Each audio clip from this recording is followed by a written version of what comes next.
Good morning. I'm Leanora Minai, editor for Working at Duke and Executive Director of Communications and Communication Services. Welcome to Working at Duke Conversations. Today, we're joined by Daniel Ennis, our new Executive Vice President, who joined Duke last December during the pandemic. We will cover a variety of topics, and we're so grateful that you've joined us, and we're grateful for Daniel's time. So welcome, Daniel. It's great to have you today. Thanks for being with us. I think a lot of people are excited to hear from you. And so we'll get started with just learning more about you. Many people have not met you yet. So tell us a bit about yourself and why you chose to come to Duke. Happy to, and thanks for creating this opportunity. It's been interesting coming into the institution in the context of COVID. So any opportunity where I can connect with the broader community is fabulous. So thank you very much. So first, just a little bit about me, and then the why Duke. In terms of my background, so I'm the child of of educators. My father is a clinician scientist.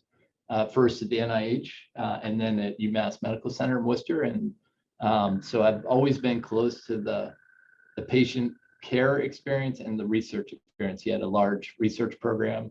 My mother was an art teacher in public schools and an educator. And so my family was greatly informed by the values of education and research. And that has clearly played a role in the decisions I've made since. And then really, in terms of who else I am, it really is about family. I'm one of 6 children, and my brother and sisters are my best friends, and just love every opportunity, every minute we get together, and we provide each other incredible support. And I had amazing parents, and what's most important to me is being a parent and taking care of and cherishing every minute I get with my children. We have 2 children, one who's a freshman in college and one who's a freshman in high school, and they are everything to me. I'm sure lots of parents and families, lots of people out there will relate to these stories and these values. In terms of why Duke, it's an incredibly special place. My brother went to medical school here, so I spent time here and got to know the university a bit, and in Durham. I got to know it through Tallman as a peer of mine, a colleague of mine. And so, really got to see the incredible work that was happening here from a distance. And really just always held it in incredibly high regard, and was just, incredibly honored to get the opportunity to come and serve this great institution, be a part of this community. So I could say a lot about why Duke, but hopefully that serves the purpose for the moment, and I'm sure I'll cover some of it as we go through these questions. Yeah, absolutely. And so if we ever do a story on the influence that our parents have on us, we'll definitely come back to you. So I hope you'll entertain talking with us more about that. That could be a whole separate show. Yeah, but I want a lot of material there for sure. Yeah, absolutely. What makes you especially interesting during this time is that you joined us during this historic pandemic. Tell us, and there's probably about several thousand, 5,000 brand new staff members, such as yourself, who joined Duke during this historic pandemic and joined Duke remotely. If you don't mind, can you sort of share how you're doing with this? And is there a lesson that you personally learned since you've joined Duke during this time that would be helpful for others who are in the same boat as you? Yeah, there's this incredibly optimistic and positive part of this story, which is joining an institution that has been at the forefront of how to navigate and how to best serve our missions in the context of this incredible challenge. So there's this just amazing story about what Duke has achieved scientifically, patient care wise, in its research and teaching missions. The fact that the university didn't miss a beat with regards to students showing up and being a part of the enterprise, despite enormous public health threat and challenge is just extraordinary. So there's a side of coming into the institution that is so prideful and so amazed, to be honest, at what this community has achieved. But then there's just the human element, which I would say is much more complicated. The sense of isolation we've all experienced, and it's real, and it's obviously compounded when you don't have a baseline network, a community of support, because you're new to the institution, and that's very real, and it's hard. It's been hard for me personally. I'm sure it's hard for my newer colleagues as well. And I think the message I have is that I keep telling myself, be patient. The opportunities for in-person engagement are coming, and every one of those now for me is so even more meaningful as a result of the fact that I've been so disconnected as a interpersonal matter.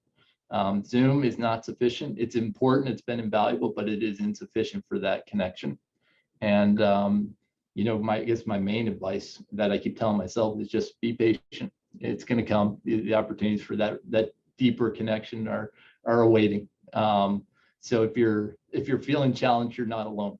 And I'm right there with you, and we'll bond together as the class has started in the middle of the pandemic. Right, absolutely. I think that's a good segue over now to what's probably on the forefront of all of our viewers' minds, which is the future of the workforce here after COVID-19 is no longer, the threat that it has been. And so, of course, we have our healthcare workers on the front lines. Many university staff have worked remotely for 14 months. And COVID-19 has disrupted some industries and quickened the pace for transformation. So I think if you could talk with us about what types of changes that you see on the immediate horizon for Duke's workforce. Yeah, it's it really, like all things in life, when things are coming at you and they seem overwhelming in terms of their challenge and negativity, what within that is opportunity, and how do you, as a person, as a professional, as an institution, as a community, how do you find your way out of it to be stronger, coming through a challenge like what we've experienced profoundly in so many ways at so many levels. And in terms of this institution and its talent, it's amazing, right? We've demonstrated remarkable adaptability. We've demonstrated an amazing can-do spirit, and we've tripled down in what was already an institution driven by a deep and abiding commitment to its missions, and almost rediscovered, I think, it's in many ways, our extraordinary passion for those missions, and achieved at levels that if you had asked any leader or any individual in the place, what could you imagine having done what we've done? The answer would be like, no, you got to be kidding me, right? That is a scenario that we could have experienced and risen to in terms of fulfilling our mission. So there's so many examples, but I think a great example is the clinical care mission. Telemedicine was out there, and it was an important emerging sort of part of what the clinical experience, the patient experience could be. And within days, we were serving our patients, meeting their needs through telemedicine in extraordinary ways. And it just became our mode of operation, just in the same way online learning became a central mode of operation for this institution. So for me, coming out of it, it's like, how do we capture that sense of adaptability, courage in the face of extraordinary change and challenge, innovation that was forced upon us, right? How do we extend that and build on it? And I think there's a lot that should and will hopefully look different. And I think the talent in this institution, which this institution at the end of the day, that's all we are is we're in the people business, we're in the talent business. And I think the message that I am picking up and I believe strongly in is that folks have learned how to do their work and deliver on the mission and find fulfillment in new and interesting ways, and we should cultivate that. And so, really important and obvious example is many people were more productive working from home. They found any number of ways in which that led to better balance, led to better financial outcomes. And we want to make sure we're responsive to that. We need to meet our talent where they are and where they're going to find the most fulfillment. And so, one of the things that we're trying to signal to all the managerial parts of our team and leadership is we don't know the answers, but we have to allow for experimentation, innovation, and not allowing for the fact that we don't know the perfect resolution of how the return works. But that in doing this, we need to listen very, very carefully and think hard about how we adapt, because we've adapted so well to such an extraordinary level of change. The coming back, the post-pandemic world, if there is, those statements are borne out to be true in the immediate term, hopefully, should be no different, which is we should embrace the adaptability and the innovative spirit that we were forced to embrace in confronting the pandemic. And I think we should extend that spirit and energy into the next stage of this institution's evolution, and in terms of supporting our talent, our workforce. So that's kind of the big, broad theme and message that I'm trying to convey. Thanks, Daniel. I think that's going to be really helpful for the workforce community to hear, and we will definitely be ready to continue communicating as that evolves. It's an exciting time. That sort of segues into sort of another area of the conversation that we want to talk with you about, which is around finances. So early on during the pandemic, there were significant concerns about Duke's finances, with many of our revenue sources in decline. So I know there's a lot to cover here, but if you can share how we're doing now and what are the current projections for our financial health. I mean, this could be its own show, but we wanted to be sure to get your insights and the latest on this area. So what I would start actually at the individual employee level and their own situation. And what I would say is this has been a period of enormous uncertainty, with no end of a sense of insecurity being created as a health matter, as a financial matter, not to mention societally in terms of our the reckoning with race relations and racial justice. So it has been an incredibly trying period. And what I appreciate about what this institution has done as I've come into it is that maybe we didn't get it right at every turn, but at every turn, the spirit of decision making was oriented towards how do we protect and support those of our employee community who are the most vulnerable. And that the deep and abiding commitment to that as a core value in informing decision making around the financial direction and trajectory of the institution is really enviable. It's critical to who we are in terms of our values, but it's just really important because we know we have members of our workforce who are struggling and who face very real financial challenges. In terms of the institution and what it did in the response, is it did ask enormous sacrifice of our faculty and staff, and that too, in terms of the spirit and the willingness of our community to step into that moment, is also should be, while it was painful, it should be a source of pride, and it says a lot about who we are. And so, I think folks need to know that leadership, the board, everyone recognizes those actions and those the willingness and the support that was shown to sacrifice, but also to sacrifice not only for the good of the institution, but for the good of colleagues who are more vulnerable. It was just, reinforcing of our values and really, actually, I think in some ways makes us, not in some ways, it does make us much stronger. So with that said, those sacrifices put the institution in an incredible position to weather a very, very large storm.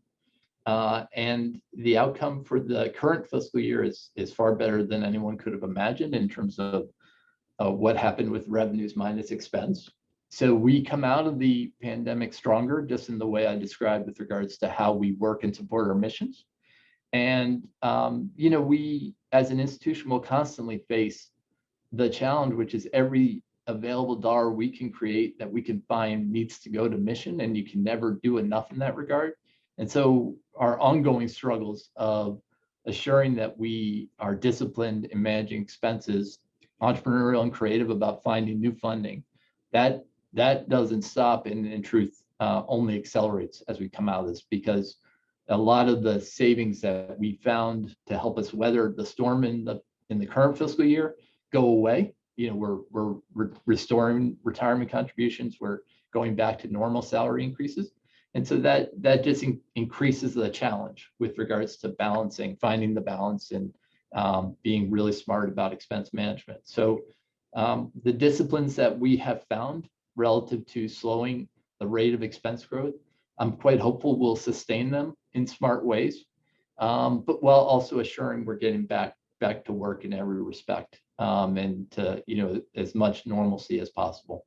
So the challenge is always there, but the story is one that should create great confidence and great comfort coming out of what has been a threatening and challenging year at the household level, at the institutional level, and obviously more broadly, nationally, globally. Thanks, Daniel. That's certainly good news for all to hear as we sort of move forward out of the pandemic as well. I want to turn now to Duke's anti-racism initiatives, very important work here. The university just completed its first ever university-wide survey on diversity, equity, and inclusion. How do you see Duke using the data that's being collected, which should be available later this summer? How do you see us using that data to address racial equity in our workforce? So it's a critical step.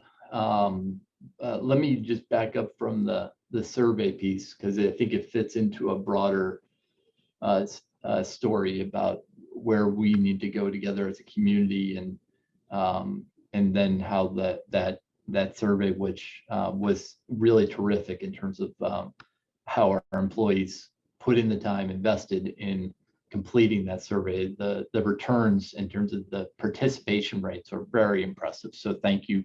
The first message is thank you to those of you who took the time to take that survey, which will be so important. So, but it's part of a broader story, which is institutions like ours have to create the space to have the dialogue that we have not historically had. Not necessarily out of malintention, but we didn't, for any number of reasons, cultivate, encourage, foster the dialogues that we should be having with regards to the experiences of race and diversity in our community and in our institution. And I think there's so many really compelling examples of where that dialogue is occurring today in ways it has not occurred.